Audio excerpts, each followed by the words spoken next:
Hi, I'm Leslie Maddox, and today I'm sharing with you a review of Handwriting Without Tears, my printing book. This is the first grade level of this handwriting curriculum. It reviews pencil skills, uppercase and lowercase letter formation, and number formation. This curriculum teaches lowercase letter formation in kindergarten and uppercase letter formation in the pre-K version of the book.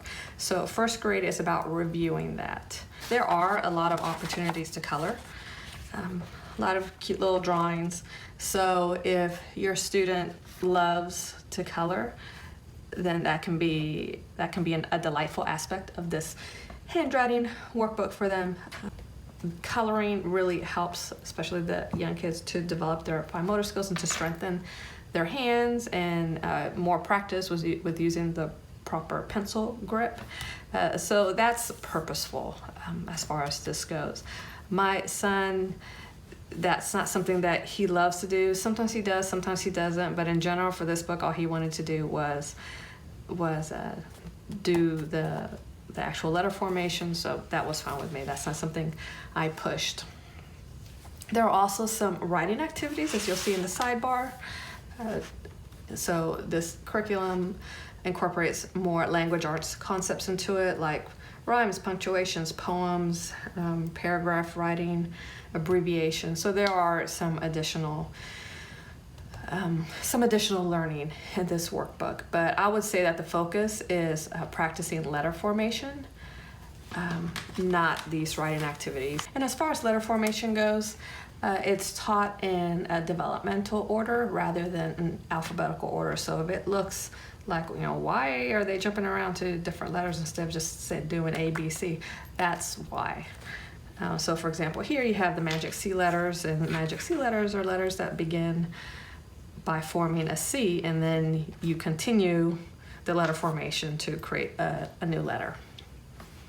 There is a teacher's guide that goes along with this workbook. I don't have it, but it does include ideas for multisensory activities. So if you have a reluctant writer or a student that struggles with workbook work, they may benefit from some of the activities that are described in the teacher's guide, so you may want to consider purchasing that. Now the version of this workbook that we have, it has about 86 pages of student work. So if you're using just the workbook without the additional activities from the teacher's guide, then you can definitely complete this in less than a year. The way I used it, I think I had him do just like 1 page a day in general. That's what I scheduled.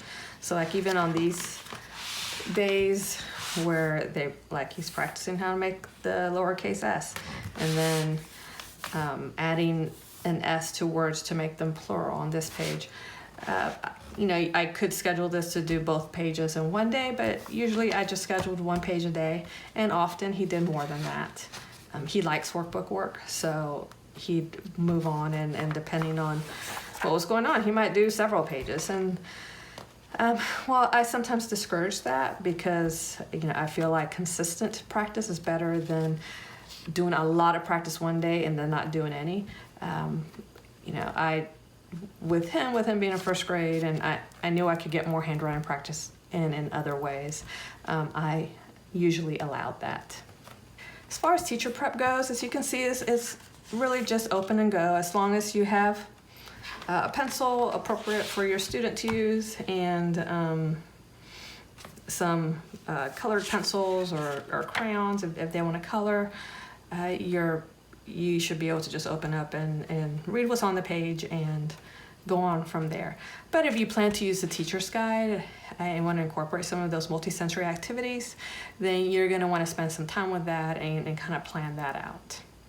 Now, as far as recommendations go, I would say that students that do well with the written word and visual learning methods should do well with just the workbook. If your student prefers spoken word as a learning method, meaning where you give them verbal instructions for what to do, then this book works for that as well. That just means that you'll have to talk through the letter formation. So, and they gave you all the instructions here. You can say like magic C, make a magic C, and then you go up like an A, bump at the top and go down, and then you have your letter A, lowercase a. So talking through it like that, I think helps kids who prefer listening to teaching rather than reading it, or kind of working it out by looking at it. And like most early learning, this is a one-on-one teaching. Some one-on-one teaching is required, especially for handwriting.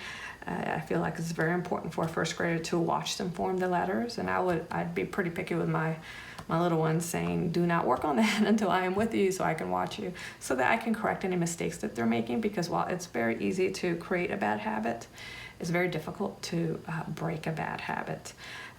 So if your student does not like that one-on-one teaching, this could be a source of frustration. I don't really know how to get around that though when you're trying to teach your kids how to write, because you kind of have to watch and give them some instruction. Also, kids that enjoy coloring may find this book to be delightful, because there are opportunities for the students to color on most days and to personalize this workbook for them. I would not recommend this workbook to students that are advanced writers, meaning they don't need this review, because most of the workbook is dedicated to letter and number formation, and then connecting letters into words. But if this isn't a struggle for them, then you may want to move on to a different level book. My best tips for using Handwriting Without Tears are to watch all of your students' workbook work. Since this level is dedicated to practicing letter formation, it's really important to correct your student if they're forming the letters improperly, so that they don't create bad habits. My other tip would be to keep the lessons short, no more than 15 minutes, especially for students who don't love this subject. Keeping them short will keep them coming back the next time, but if they just have a marathon writing section and don't really enjoy it, then they may resist working out of this workbook at all. If you're interested in more videos like this one, where I give you my tips and recommendations for how to use different books, workbooks, curriculum in your homeschool, please tap on the playlist I have to the side, and that's because that's where I'll keep all those videos. I will talk to you in the next video. Bye-bye.